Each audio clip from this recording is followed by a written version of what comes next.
I didn't have a vision for Intense Beauty. I really just wanted to sell hair and that's it. But now opening up that business has evolved to me being this influencer / this business coach.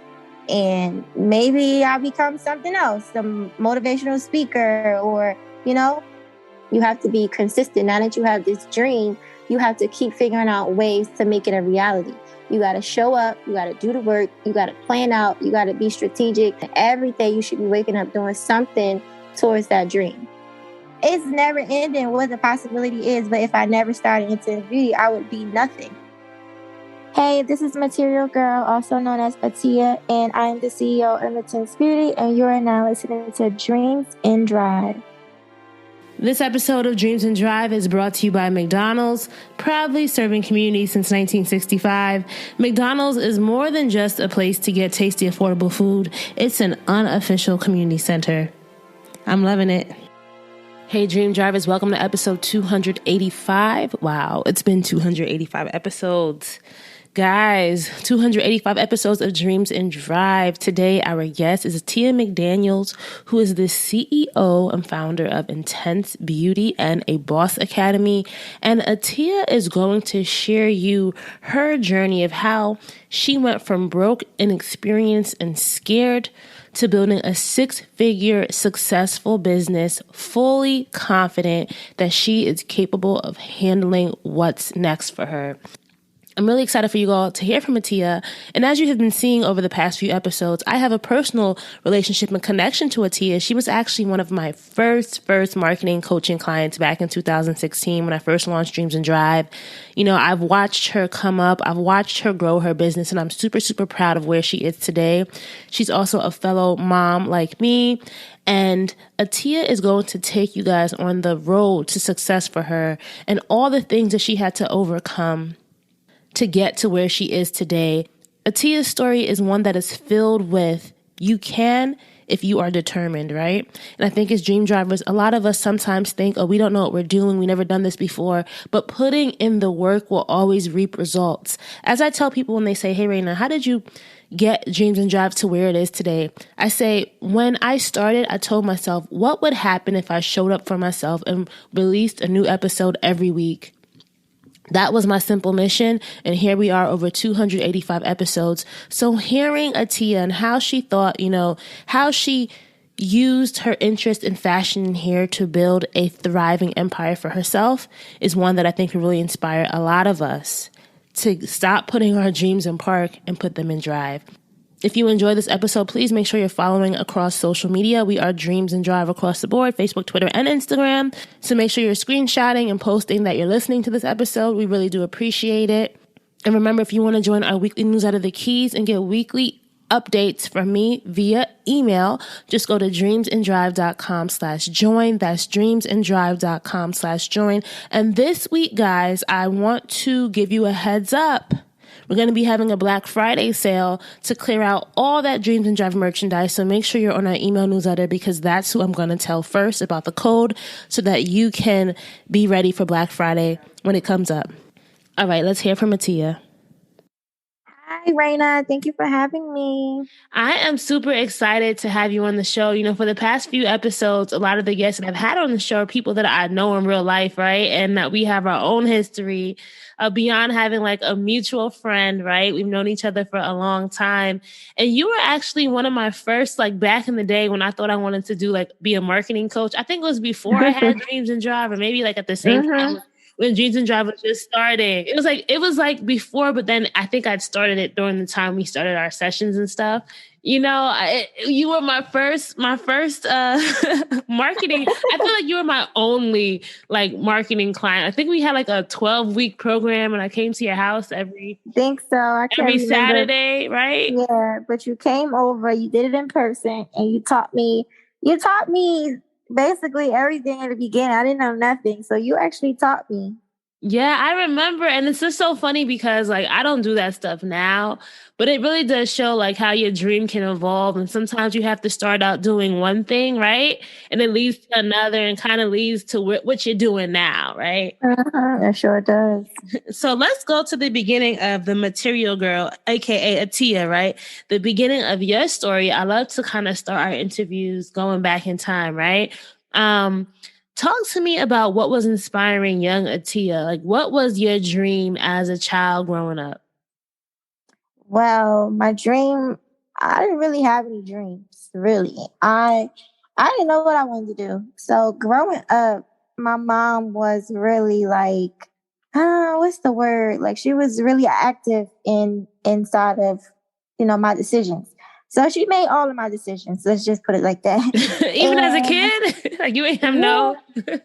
I didn't have to. She always was there, like, a protective mother. I didn't really have to make many decisions. She always had it, she knew what she wanted me to do. So yeah, so she made all of my decisions for me, but up until like I would say 19, 18, that's when I started to really like, I had went natural. So my hair all came out. I had got this perm and I had my hair bleach blonde. So one day I got a perm and a new color touch up and everything just came out. So from that day on, I was like really into weaves because before then I didn't really wear extensions. I just wore braids, like normal ponytails, but not really like wigs and weaves and a full head of weave. Mm-hmm. So up until that part, she really made decisions for me and everything like that. But once I became like a young adult, that's when I started to learn what I liked because I thought I wanted to go to school for fashion, I merchandising, remember that you were or always very fly. Like you always like had your stuff together, always doing daring things, fashion wise. yeah, that's what I thought I wanted to do, right? Not until I worked at Limited 2 back in the day. It's called Justice now, but Oh my Limited gosh, 2. I remember that store. Yeah, Wow. I worked there and I had to fix the clothes and I had to help people figure out what they wanted to buy. I'm like, y'all don't know what y'all want to buy when y'all come in the store. I got to help you make up your mind. And that's when I was like, nah, this is not for me. This is not what I want to do. I don't want to do nothing with fashion. That's not what I wanted to do. But I started to like hair extensions and people would ask me where I got my hair from. And I just felt like this is what I need to be doing because people like the way I'm wearing my hair and they want to buy it just based off of me wearing it. And that's how I got into wearing hair. And Material Girl just came about from it came about back in the day when MySpace was going on. So it was these group of girls from like New York. And this was the era where they had the colorful Reeboks and the bangles and the double, you would wear the cami over like a I shirt remember or that, like whatever. over the polo Yeah. shirts. Yeah. This was that moment in time. And it was these girls in New York who was doing it and they called themselves Material Girls. And I don't know, I just liked the name and I just took it and made it my own and I took out all of the vowels and I just left the remaining letters and that's just been me ever since. So let's go back a little bit, right? So you mentioned not really having these dreams of your own as a kid, but then eventually finding that okay, I like hair. Maybe I'll make something of this. I know at one point you had decided to go to school for a bit, but you realized the school thing wasn't for you, right? What Why was that so important to your journey and realizing what you didn't want to do and not waste time going down that path and just, losing money and all that other stuff? When I was in school, after school, everybody goes to college and, they get their degree, then you go work in your field and everything like that. But I had a different opportunity. When I was in high school, it was a random letter that came to my house. It didn't have no return address or anything. It was just addressed to me. And I opened it up and the letter wrote something like it was a workforce program going on where if you work for the company, they pay for you to go to school and everything like that. So at first I thought it was like a scam. But my aunt was like, go see what's going on. Go see what they're talking about, because they were having a meetup at Science High School. So my mom was like, she don't have to go. And you know how, things come and you feel like, oh, it's too good to be true. And we don't Yeah, like, take oh, this is advantage. fake. Yeah. And it didn't have a return address. It didn't have, it just was addressed to me. So my mother was like, it don't sound like too good. And then my aunt was like, you never know what it is. And that's the two personalities. My aunt is very like, go see what it is. She's optimistic. My mother is kind of like, yeah, okay, whatever. No. So me, I listened to my aunt. We both went. My mother, she took me. We went down to Science, and it was so many people in the auditorium. It was so many people, and their auditorium was really big. This was a new Science High. So out of all the people that showed up, they said they're only taking a handful of people, and we have to write letters and we have to do essays and everything to be chosen. So, end of the story is I did everything I had to do and they chose me. So I was able to work for them. And this is the same job I've been working in since then. I was able to work for them and it was paid for me to go to school part-time. And that's what I did. But my story is different from my peers, like I was saying, because everybody was going to school and I was seeing how they were going to school. They was paying so much money and then they was coming out of school, not even doing what they went to school with, or Right. not even like or not even satisfied. So at the moment, me going to school, everything is getting paid for. I'm not paying for anything, not even books. So at this point, towards the end of my school journey, I was starting Intense Beauty, and they stopped, like financial aid stopped kicking in. And then the company that I was working for, I was there for so long. I guess they were like, okay, you got to do something. You either go and finish school or you're going to have to start, contributing to it. So when financial aid stopped kicking in, and then the company was like, okay, we'll still pay for it, but you got to front the money first. And then we see what your grade is. And then we pay a percentage back. So I was just like, okay, well, if y'all doing it like that now, I'm not doing this at all. Cause I was only doing it because, Like, you're I'm not not about to have my money now. I'm just doing it because yeah, it's yeah. free. I was only doing it because, for one, my mother, she thought it was a really good idea. I get to have a job, a career job, and someone's paying for me to go to school. And for two, I was doing it so she can have a diploma because I didn't care about the diploma. I was going to school for communications. And in the classroom, I wasn't learning anything. I was learning the history of communications. And that's not what I wanted to learn. I wanted to learn, how do you do it? You go to school, you want to learn how to do it so you can apply it into, business. And they wasn't teaching that. So I was taking history classes, algebra, I was taking all these classes and I was just giving myself a headache. So for me, I understood immediately that I can't waste my time and I can't be putting money into something that I'm not going to use, because I've seen my friends rack up bills. Like, they got bills on top of bills from just going to school. And I didn't want to be like that. So I guess my opportunities helped me to make wiser and quicker decisions versus someone who didn't have the opportunity of experiencing an actual career job before going to school. Because they tell you have to go to school first and then we'll give you a job. I skipped the whole route. And you didn't need college to be good at your job, right? No, I didn't. And I have so much experience. And mind you, my friends now, they don't even have as much experience to put on their resume as I do. I have over 10 years of corporate experience in healthcare, and I could go get a job somewhere just based on my experience, not my school. You know what I want to ask you? We'll go back a little bit into getting into what you're doing now, but what do you think were some of the things that you learned, or some of the key things that you learned from having that healthcare experience that you kind of still use today? Or how did that build a strong foundation for you as an entrepreneur? I would say I learned how to conduct myself.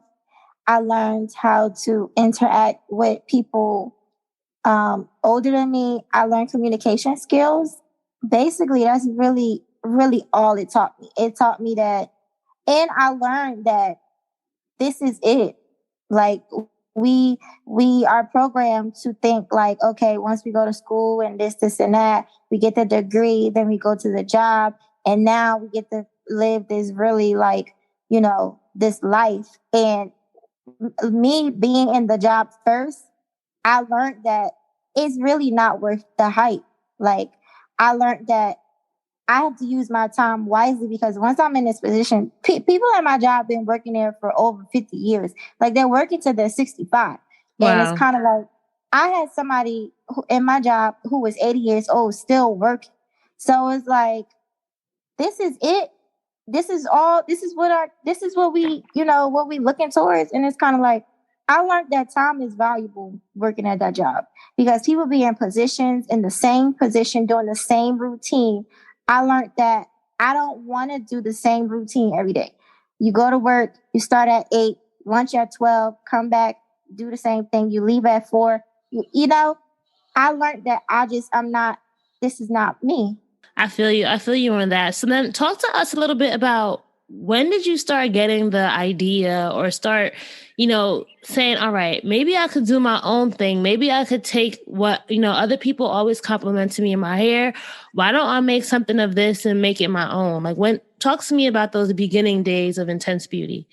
Because I remember, seeing it, right? Uh-huh. So Intense Beauty started out as an idea when I would say I was like 20. And it really was just an idea. I had so many phases of Intense Beauty before Intense Beauty became Intense Beauty. And it was an idea, and I was just talking to people like, oh, I want to sell hair. And people be like, oh, okay, well, go for it. But they don't really like know. They saying go for it, but it's really just a conversational thing. Like, oh yeah, girl, I know. Like, like one of those. So I went through a phase of that.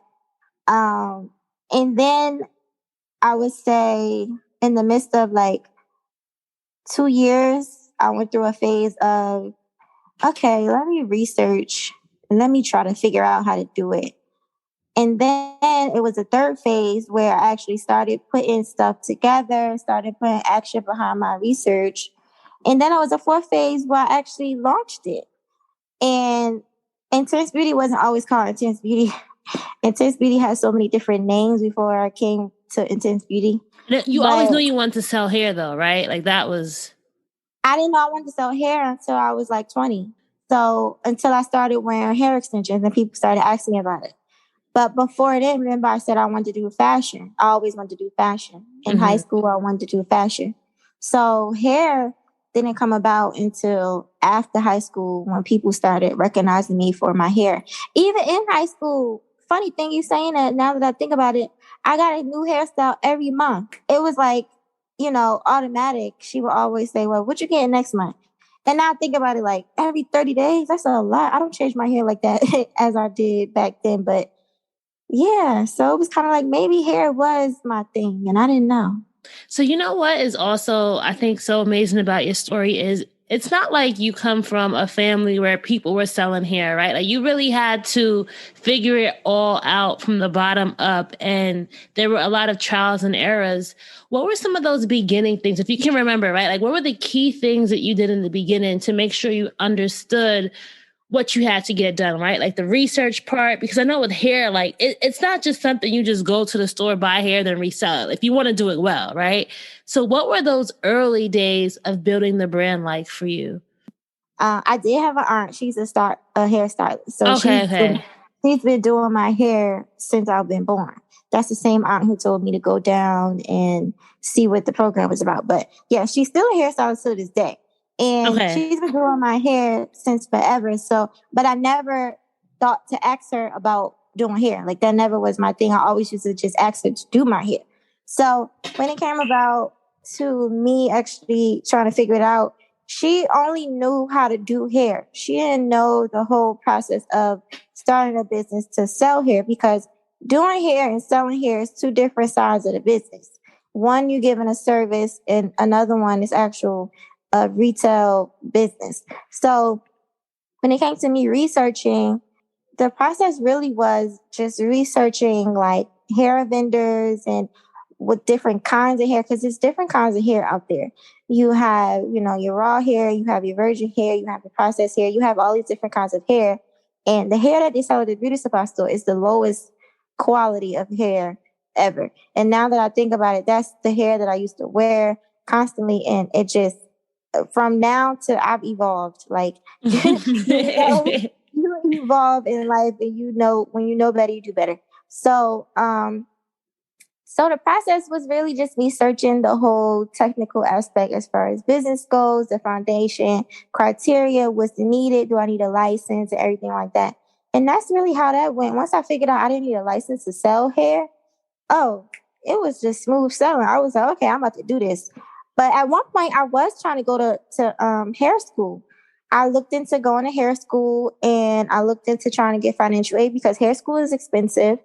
But I didn't do it because I didn't want to compromise my time. My thing is, I don't want to sit in a classroom for X amount of hours, and I don't know what I'm going to do with this license, because I still didn't want to do hair.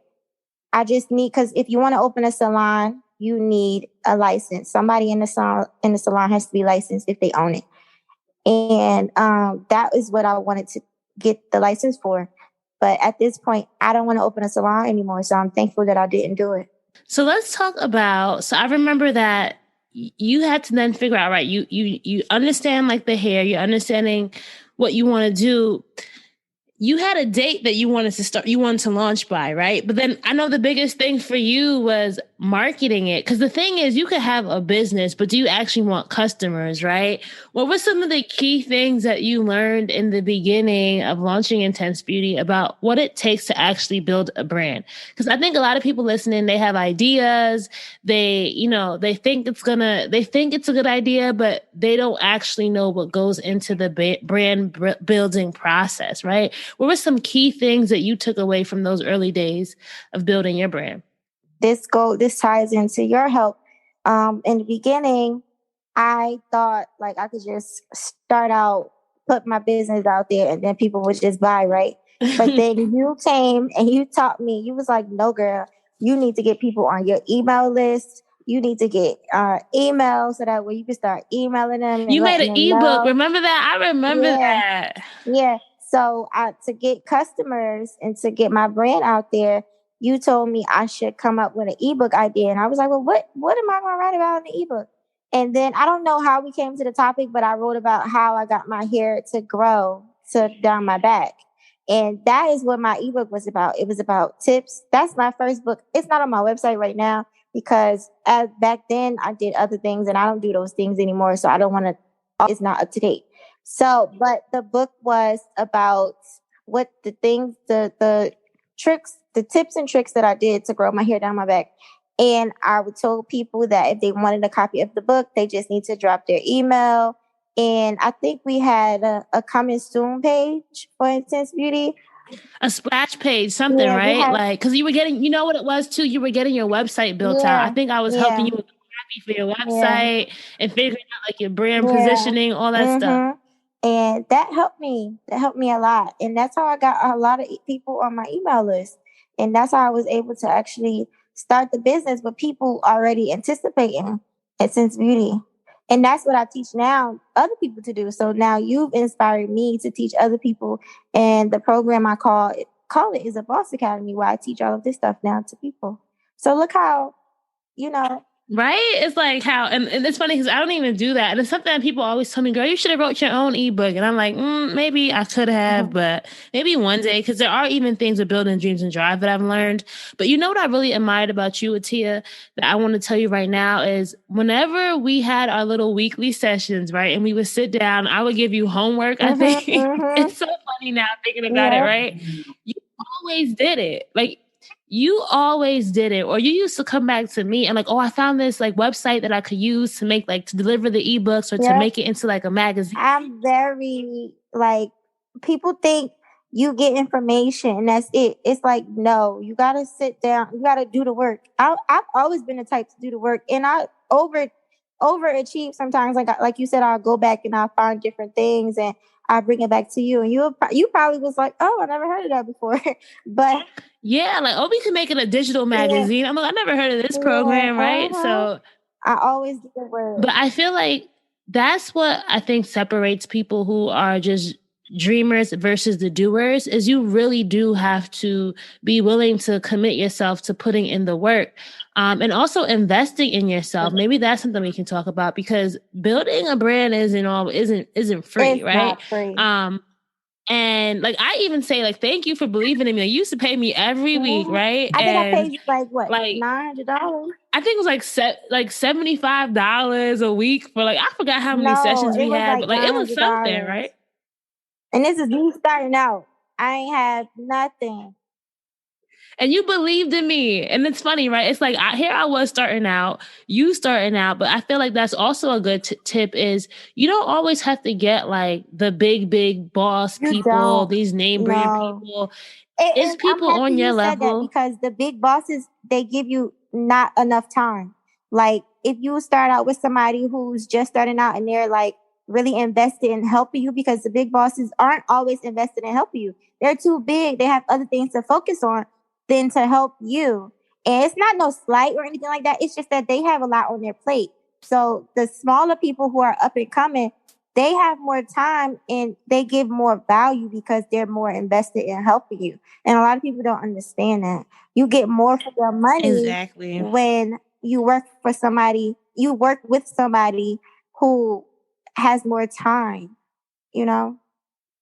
And then y'all come up together. Like, it's like things like, you put each other on. Like, I was just remembering, I think when you were doing your brand video, remember how at that time I was the head of like Princeton's Essex County alumni chapter. And then I got you the house that you shot your brand video at. Remember? Like, you got to put people on, and it's really not about, it's about finding the people around you who you can work with and who you guys reach and community. Yep.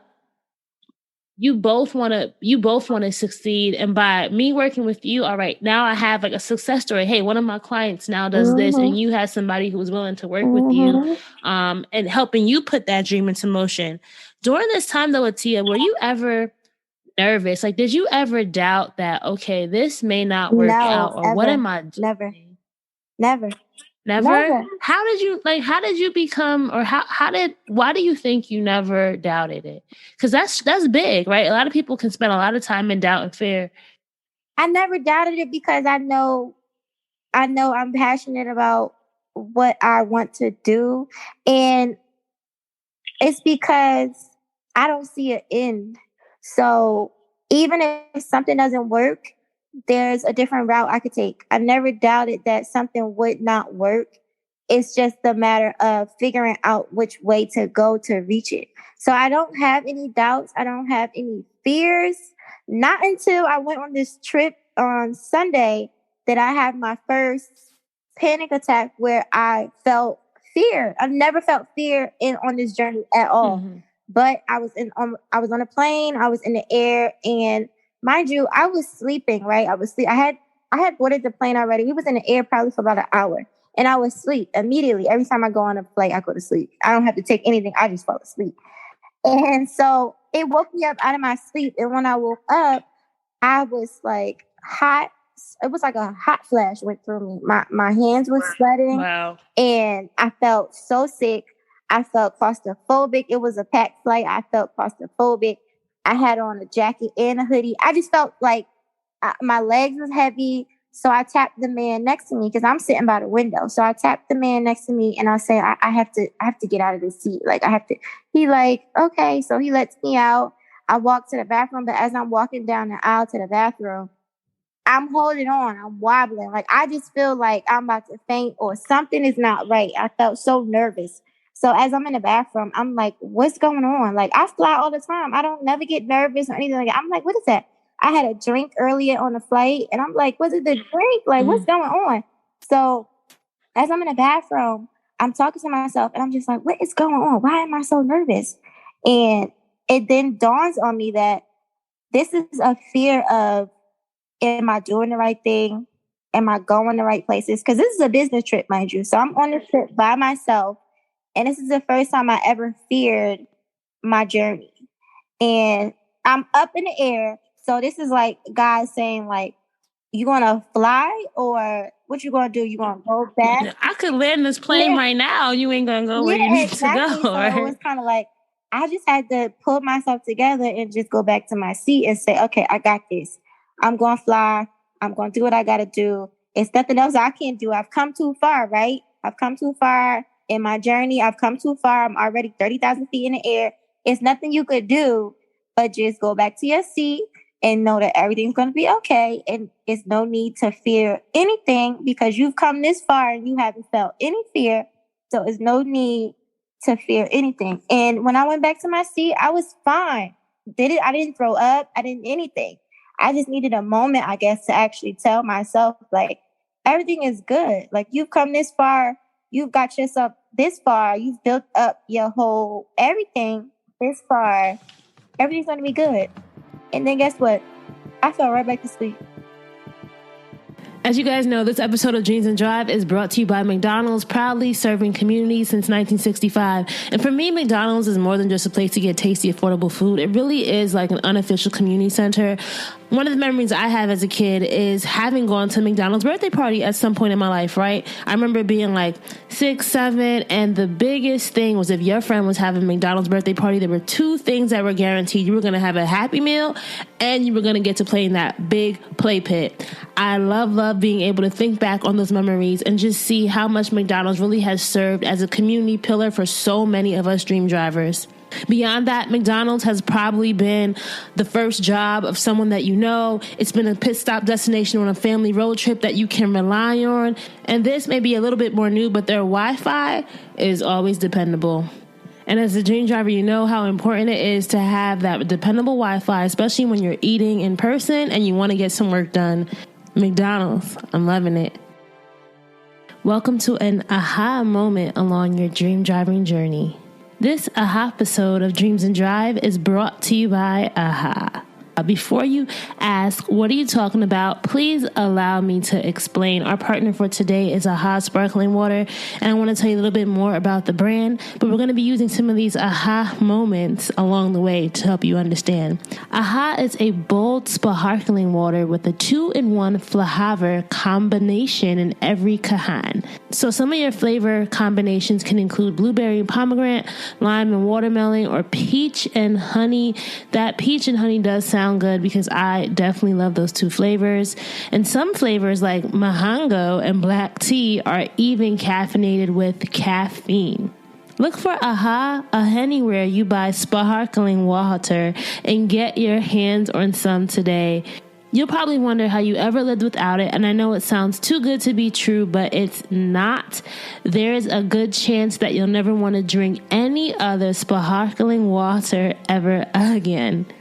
AHA sparkling water. Can I get a AHA? And did you were you able to get the meetings done or whatever you went to for flying? Like, how did that? Everything went smoothly. I did a lot of connections. I met a lot of people who I follow on Instagram. It was a really great trip. I think I just needed that moment because, like I said, I never felt any fear. So I guess it was setting in. And I also feel like I'm in a new phase in my life. I was going to say that sometimes when you go to the next stage, it's a new level. So maybe it's like you had to kind of feel that so that you'd be ready for the next level. That is what it was. Yes. Thinking about like how much Intense Beauty has grown, right? Like, what do you think were the biggest things that you were doing? I know you said you're at a new level, right? But like, what were the things that you did that really started unlocking? And I'm saying like this in quotes, right? Success, because success can mean different things to different people. And success is never ending too. So yeah. And like, it could have been revenue. It could have been a whole bunch of things for you. But what were the things that you were doing that were getting you the success / the results? You're like, oh, wait, okay, I got something here. So I like how you said success / results, because results is what we're looking for, right? We don't really know we're looking for success because what is success? Like you said, success is a lot of different things. So what got me the results that I was looking for? And mind you, my first year in business, I was doing everything, right? I didn't really have a plan, and that's wrong. I remember the boxes. Yeah. Remember the boxes from China? The first year, I didn't have a plan. I didn't have a goal. I just was doing everything off the fly. And I also teach how you should go into business with a goal now that I know better. But me doing everything off the fly had me gross $100,000 $100,000 in my business the first year. And I didn't even know that was a really big thing, right? I wasn't looking at numbers. I wasn't doing any of that. I just was looking at the fact that I was making sales and I was shipping stuff out. I didn't look at my analytics at all, right? It wasn't until in my first year, I racked up so many bills because I maxed out all my credit cards. I did a voluntary repossession with my car because I wanted to save more money and put more money in my business. And all of that, my mom said maybe, because I didn't want to pay none of those bills back. That was like over $10,000 in bills, credit card bills, because I had good credit. I had like huge limits on my credit cards. She was like, well, why don't you look into filing bankruptcy? So I looked into filing bankruptcy, but the lawyer said it wouldn't be a good idea for me because the courts might ask me, well, why don't I sell my business and get the money to pay my bills off? And I looked at him and I said, no, thank you. I took my paperwork back and I said, no, thank you. But in the moment, he was telling me he connected me with my accountant, who is still my accountant today. And another thing is, in business, you meet people along the way. Like, I didn't have an accountant. So if I would have never tried to go file bankruptcy, I wouldn't have found an accountant who still does my books today. But she did my numbers for me and she tallied up everything and everything came out that I grossed over $100,000 in the first year. And she was looking at me and she was like, you did all of this by yourself? And I'm looking at her and I'm looking at the paper like, yeah, what? Like, it's just numbers, And that was the moment I felt like I achieved success or results, because that's huge. Having no business experience, your business is new. It's not like people have heard of your business before or anything like that. They're just, I got people intrigued and people to buy from a brand new Black-owned business from a 23-year-old, because I was 23. So I feel like that was really huge. And that was a moment of success for me. And then from there, what were you doing? All right, like 100,000 now. How do I keep this up, right? Because you could have just been like a 1-year wonder or one hit wonder, 1-year wonder. You know what I'm trying to say there, right? But I think that also must have been like some fire under you to say, okay, I have what it takes to keep that up, right? That in itself makes you want to go hard or whatever. But my next year wasn't so great because I got pregnant. So this is 2018. I got pregnant. I was really sick. And my sales went down because I couldn't promote. I couldn't show up for my business. I couldn't, do what it needed to be done on an everyday basis to have a business thrive, which is marketing and which is showing up and which is just being active in the business. So my sales went down. In that year, from 100,000, I only grossed like 65. And that year was a really, horrible year, not just life changing too, right? It was just a horrible year as far as it was beautiful because I had my daughter, but throughout the whole entire pregnancy, I was just really out of it and sick and miserable. So it showed in my business. You see how your mindset changes everything around you. It makes everything. So if you feel horrible, I kept telling myself I felt horrible and I did feel horrible. So that showed in my work ethic, but that is just and then the year after that, once I had my daughter, I grossed 214,000. So I just went hard, okay? Let's talk about that. Yeah. Going hard, right? Like what changed from, I guess, 2017 to 2019, right? Like what were the things or what did you do more of? How did you make that shift from the 100,000 year to 200K year? So in 2019, I did more promoting. I did more brand ambassador partnerships. I did more content. I just did more. Whatever I did in the first year, I did more. I did more ads. I did more everything, and it actually paid off. And like you said in the beginning, I connected with smaller YouTubers coming up, and they put out really good content for me, and they just helped me to keep fresh and new content for my business. And a lot of times people don't like to work with the up and newcomers, but I don't understand why not. Like people, like they don't realize that's where your real bread and butter is. It's, you know? Right. And those people really want to work with you because it helps them. Like you said, helping each other is the only way to get, you know, to the top. And if you both are starting out, why not help? You starting out, but you don't want to work with somebody who just starting out. It don't make sense to me. You know, it don't make sense. So I work with a lot of up and coming artists and YouTubers and influencers, and that really helped my brand a lot. So if I could give one piece of advice, it would be work with people coming up too. Like y'all can come up together, and once y'all make it, they're gonna advertise your business like crazy because you know why? You work with them in their up and coming stages. So they might even put you out, shout your stuff out for free because you believed in them when they was coming up.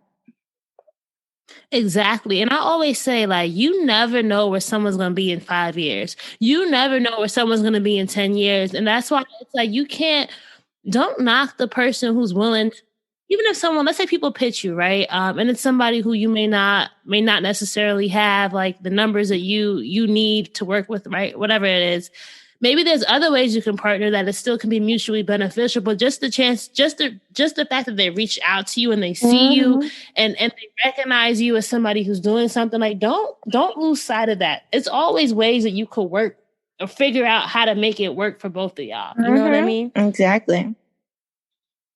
So, you know, let's talk a little bit about motherhood. Cause I know I'm now a mom. My son is 1. How old is Nala now? She's 3, right?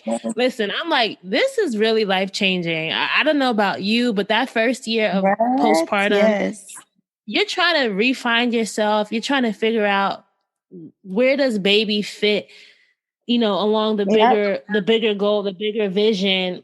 How are you balancing motherhood with entrepreneurship and also a full-time job? Because I know you're still doing that alongside building the business. I would say it took me, so she just turned 3 in September. It took me around January of this year. So she was 2. Let me get it out. She was 2 years old, a little over 2 years old when I start feeling like myself again. When I started getting my drive again, and when I started accepting the fact that I have somebody in my shadow who is going to be there forever, and I have to make accommodations around her, right? Once I realized she's always going to be there and I need to include her in my plans, I started, because I went through postpartum really bad and didn't even know it. I started coming out of my postpartum depression, right? And yeah, it lasted a really long time. Like in the beginning, it was really bad.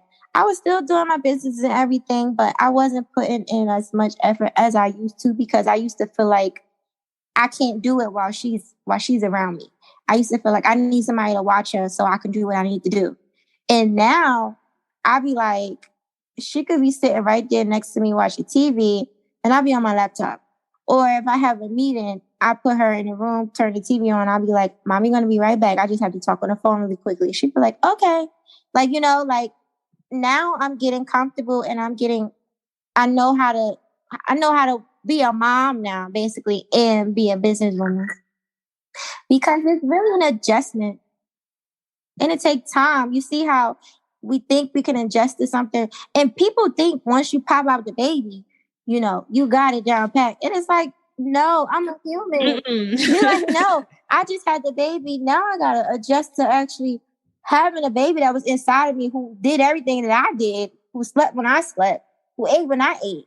Now I got to adjust to the baby being on his own schedule, crying in the middle of the night, hungry when I'm not hungry. You know, you got to adjust. It's a big adjustment.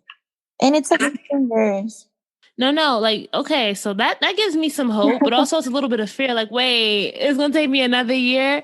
But it's also, I think the thing that, at least for me, Axe, he also, you realize your superpowers or you realize your strengths. And I don't like the term sometimes moms are superheroes because I feel like it leaves like the dads out of it. Like, no, we're superheroes because y'all need to be doing more. You know what I mean? Like it shouldn't always be it shouldn't always be that. But I do think being a mom too, also then you realize you're stronger than you could have thought. Does that make sense? Like you realize that there are a lot of things that you doubted about. We become our Exactly. mom. You realize, wait, I could do this and this and this. Like a lot of things I say to myself is, what was I doing with my time before I had a kid? Like I had so much more time. We realized we took it for granted. We took all that free time for granted. Okay. No, definitely. So motherhood, it's something you're balancing. It's something you're still, you're figuring out. I think, and I hear that it's a season, right? You go through different seasons of motherhood, and as our children grow up, they're going to change. But she's becoming more independent now. Like she knows how to turn the TV on now. She knows how to go in the refrigerator and get the drink that she wants and bring it to me. Yeah, and bring it to me and say, I'm thirsty. She know how to tell me she's hungry. So once your son gets old enough where he can like tell you things, it becomes so much easier because now it's like they're more independent. Once they become more independent, you have a little bit more free time. More and more they become independent, more and more free time you have. You know what I mean? Because now people, they don't mind watching Nala if I have something to do or whatever, because she can talk. She can go to the bathroom. She can tell you what she wants to do. Like she's at the age where she can play, watch TV. Like it's not so much of a burden, right? Even as a parent, exactly. Sometimes kids aren't burdens, but they can be a challenge. Okay. So the more they... Yeah, like sleep at night, it's like thinking about like, all right, I know how to put him to sleep, but I know when other people watch him, it's a whole... It's a process, and that could be intimidating to some people. So, So as they grow, as he become more independent, you become more of yourself again. That's a better way to put it. Oh, I like that. One of the things with you, Atiyah, is beyond just having your hair company, and you talked about this, you mentioned it in our conversation, is you also started then investing in you as like the Material Girl brand and building out a Boss Academy and having these other revenue streams. Why was that so pivotal, or why did you decide to really invest in this part of that part of the journey as well? I didn't. People made that decision for me. My followers made that decision for me when I was on maternity leave. I don't know how, but my Instagram turned into more of a influencer Instagram. I guess because I was home and I had nothing to do, so I just started posting different things about business and everything like that. And people would ask me questions, and I remember writing a book about how to start a business on leave, and that's Boss Up or Sit Down. That book came about when I was on leave, and from then on, my platform Material Girl has just turned into this coaching platform where I am this big boss of my own business. And from there, a Boss Academy came about because I felt like I was just putting out one-off information. When I say one-off, I was just putting out a class here, a book here, but nothing never in order from start to finish where people can actually follow and see steps, and you don't have to keep coming back to me, asking me questions about different parts of the business. So that's exactly what a Boss Academy is. It's a 12-month online course where I break down how to start a business from beginning to end. I talk about name. I talk about incorporating. I talk about business plans. I talk about finding vendors, website, product, marketing, launch strategies, everything from start to finish to start a business. And that's how a Boss Academy came about, because I didn't want to put out information that wasn't precise. When I give you information, I want you to be able to take my information and use it and apply it and understand it. Because a lot of times people give you information and you don't even understand, or you don't even know how to do it. They're just telling you and not showing you.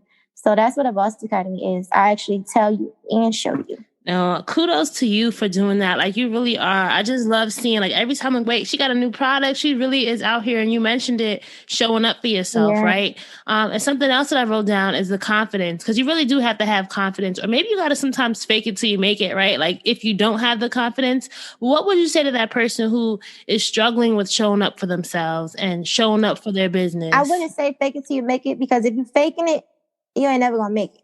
So I would say you need to have confidence from the door. Like I said, I never had any fears, right? That goes into, I kind of was confident in the beginning, but now I realize that I have to be confident no matter if I feel uncomfortable. I have to be confident and uncomfortable at the same time. You know, like I have to confidently know I'm uncomfortable doing this situation, but I'm going to do it anyway. Did that make sense? No, that makes a lot of sense. And I think too, I know for me, like, let's say, for example, interviewing, right? People are like, oh, how did you get good at interviewing? It also comes with experience. Like, you can't just sit around. Exactly. Like you said, you have to do the work. You have to get uncomfortable. And 280 episodes later, if I'm not good at interviewing, what was I doing, right? Like, you're going to have to become a master. Like, you will be an expert, or you will be a master of it if you keep on putting in the work. And I think that's what people look for. Because that's how you get your experiences. You won't get no experience, and you won't learn from nothing if you don't do it. If you don't try, right? But people don't even want to try. That's why they be stuck. If you don't try, you don't allow yourself to be uncomfortable, you're going to forever be stuck. But I don't know why people don't understand that.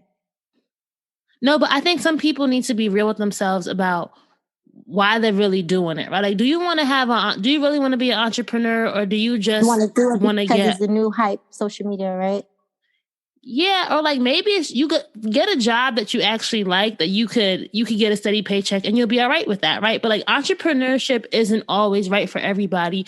And you don't always have to be a full-time entrepreneur. Like, I don't knock people who say, all right, I want to do this as a side hustle and I still want a job. All right, that's good for you. Like, you need to just be real with what it is that you're doing and why it is that you're doing it.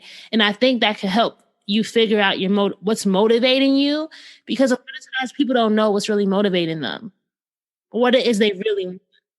And many people think, like, to be an entrepreneur, that means you quit your job right away as soon as you start your business, and then you're a full-time entrepreneur, and now you have no money. Because a lot of people tell these stories like, I was flat out broke, I quit my job, and I just dove into my business, and this, and that. And a lot of times that might work for some people, but a lot of times that is very unrealistic, because who has it where they can quit their job and not have no money coming in, and you just think you're going to magically get some money from your business? No, that's why I'm real. And I say, I still work a job, because business is good, but you also have a lot of expenses when it goes into business. Trying to have a business takes money to make it run. People think that you just, I don't know. I don't know what people think, but you need money to make it run. So yeah, you make all of this money, you have all of this money coming in, but you also have a lot of it going out at the same time, because you need the money to make the business run.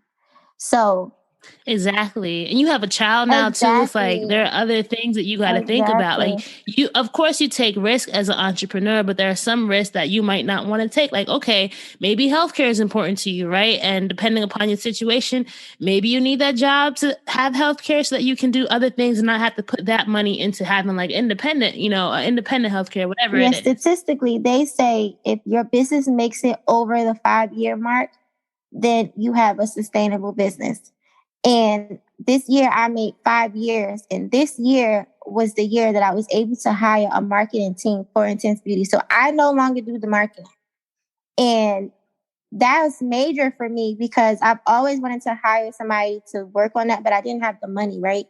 So that's why I say you don't have to quit your job right away, and you shouldn't quit your job right away. You should work your job and build up your business, because you get opportunities to where you can separate your money now, and you can put it into your business and have your business grow. Who knows? Next year I may be quitting my job. Like, this is things that I teach inside of a boss academy, because I don't ever want nobody to quit their job just because they started a business. Like, your business has to be making money like clockwork for you to quit your job. I don't know, just this year alone has been so many changes for me, whether it's just like mindset changes. I feel myself going to a new level. I've hired a team. It's just a lot going on this year, and I would have never expected all of this to go on so soon.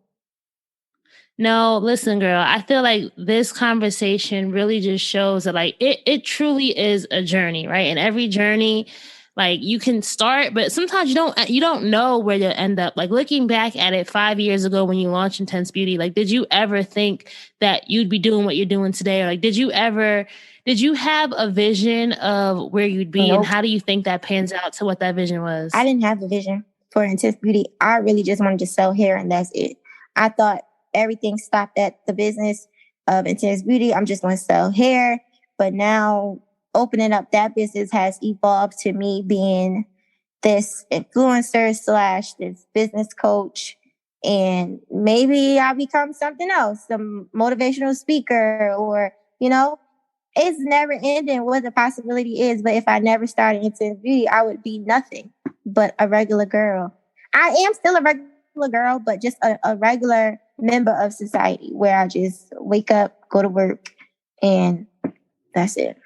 And it's so funny because we started this interview off where you were talking about how, like, as a kid, you never had those dreams of your own. It was always like your mom dictating what you was doing and the things that she thought you should be doing. But now look at how much agency you have over your life and your future and how you really are putting these dreams of yours into motion. So that is just so inspiring, so encouraging for a lot of us. Yep. And now she says to me, when you make it, I could travel with you to, like, I just went on a business trip. She was like, if you go on another business trip, and you tell me a time, I could go with you, and, I could bring Nala, and then I could just have her in the room. So you don't have to, I'm just like, oh, okay. She be saying like, you never know. She's like, listen, she's like, I'm about to retire soon. So I could go with you, and, I could be your whatever she called. I don't know what she said. Not assistant, but like she could be my concierge, partner, whatever. She was like, if you go to do your trade show, she said I could go and I could work the trade show. She wants to be a part of it. She's so encouraging. She even tells me she's like on my back about my first what is it? My first, not event, but like my first speaking engagement. She wants me to book a room and have my first speaking engagement. I'm just like, hold up. Like seminar type thing. I'm like, hold up. I'm not there yet. I'm just doing my first webinar. Why not? It's steps. It's steps, Raina. I know, but you know what? Even just from this conversation, let me tell you, I interview a lot of people, and the one thing I will say is you have a good command of your story, and you know how to articulate what it is that people need to hear. So coming from somebody who does this and who talks to people, like I'm telling you, I could definitely see you commanding a room. So maybe that's you never know where that could take you. You never know. You're probably speaking it into existence just like she is. I'm just doing my first webinar, so maybe that will, project me into next being in-person speaking. So definitely, once this whole COVID thing passes and everybody figures out how they're managing it. But last thing, Atiyah, right? To be a dream driver, you have to have your keys to success. So can you tell me 3 things that you think every dream driver needs in their toolkit before they hit the road? They need to have confidence. You need to believe in your dream. If you don't believe in your dream, nobody else is going to believe in your dream.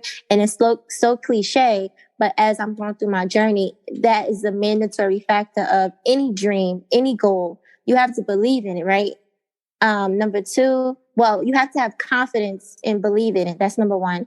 Number 2 is consistency. You have to be consistent. Now that you have this dream, you have to keep figuring out ways to make it a reality. You got to show up. You got to do the work. You got to plan out. You got to be strategic. And you just have to always be consistent. Every day you should be waking up doing something towards that dream. And number 3 is take breaks, but never give up. I took a lot of breaks. when I was pregnant, I took a break. I was in the hospital. I told my mother I couldn't do the business. I didn't want to do the business. She was like, what? Like, I'm sick. Basically felt like I was dying. And she was like, you cannot quit. You cannot stop. You have to keep going. These celebrities have babies and they do their businesses while they're in the hospital. And I just was like, okay, whatever. So once I got out of the hospital, I went back to Intense Beauty. I went back to working on it. Sick and just all over the place, but I was doing it. So take breaks, but never give up. Take as many breaks as you want, but don't take a lot of breaks. And get back on get back on it and just keep going. So those are my 3 tips. Thank you, girl. And lastly, let our dream drivers know where they can find you online, where they can get some intense beauty, where they can sign up for a Boss Academy. Just shout out your social and where we should be following you. Okay, so if you're looking for hair, you want to check out my website, you can go to Intense-Beauty, or you can just go to Intense Beauty with an E on Instagram. If you want to check out my Instagram, you can go to Material Girl. That's MTRLGIRL. And a Boss Academy is a Boss Academy. ABOSSACADEMY. And those are my 3 Instagram handles. Thank you so much, Atiyah. Thank you, Raina. This was great. Like, I really enjoyed this interview. Thank you so much. All right, so that's a wrap for episode 285 with Atiyah McDaniels. I hope you enjoyed hearing her dream driving journey as well as her keys to success. If you enjoyed this episode, you know what to do. First, make sure that you're subscribed wherever you're listening. Hit that subscribe button so that you get notifications every time we have a new episode. And if you want to share this story, right, share this episode with your friends. Make sure you're posting us to your Instagram stories, social media, Facebook, Twitter, Instagram. We are Dreams and Drive across the board, and use the hashtag Dreams and Drive when sharing. I love seeing y'all posting, and I really go in and try to engage as much as possible. Lastly, guys, remember, if you want to join our email newsletter and get weekly updates from me via email, just go to dreamsanddrive.com/join. That's dreamsanddrive.com/join. And I am having a Black Friday sale because I want to clear out all this old merchandise that I have, all these t-shirts and crew neck sweatshirts that are left. So if you want to make sure you're on that email list and that you get notified first so that you can get your Dreams and Drive gear for the holidays, make sure that you're signed up for our email newsletter. As always, keep dreaming, keep driving, and we will chat again in episode 286. Bye, guys.